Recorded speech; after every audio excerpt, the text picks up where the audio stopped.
আর আমার কাবিনের 5 লাখ টাকা কখন দিবেন? তোমার টাকা তুমি বিকালের মধ্যে পেয়ে যাইবা। বিকালের মধ্যে যদি আমি টাকা না পাই তাহলে কিন্তু আমি থানায় যাইতে বাধ্য হব। আব্বা, আম্মা, সাদিয়া, আমি তাহলে চাই আপনারা ভালো থাকেন। বাবারে, আমি আর কি করবো? আমি যে বাসা হারায় ফেলাইছি। আব্বা, আপনার ওষুধ আমি সময় মতো পাঠাই দিব, নিয়ম করে খায় নিন।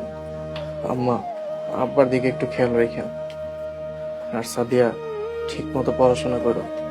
তোমার যদি কিছু প্রয়োজন হয় তাহলে আমার জানাও। আমি তাহলে এখন আসি। দাঁড়ান,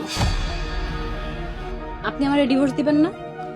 আমি তো কইছি আমি দিতে পারবো না, তুমি দিয়ে দিও। আর আমার কাবিনের 5 লাখ টাকা কখন দিবেন? তুই জামাইয়ের কাছে কাবিনের টাকা চাইতেছস? বেয়াদব মাইয়া। চাইতাছি, কারণ এই কালা লোক আমার যেই ক্ষতি করছে, এখন 5 লাখ টাকা ছাড়া সুমন আমারে বিয়া করবো না।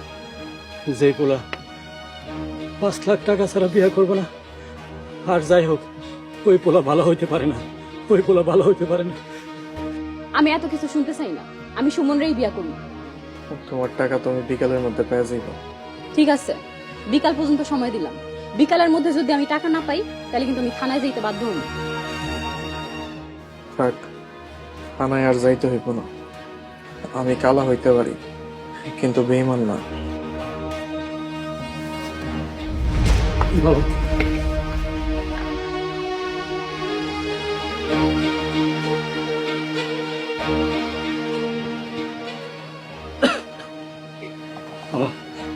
আমার এমন বিয়াদব মায়ের দরকার নাই। এই মায়ের মুখ আমি দেখতে চাই না। তুই তুই এক্ষুনি আমার বাড়ি থেকে বাইরে হয়ে যাবি। যা, এক্ষুনি বাইরে হয়ে যা। আপু, আমি তোমার অনেক ভালোবাসছি, কিন্তু তুমি আজ থেকে আমার বই না।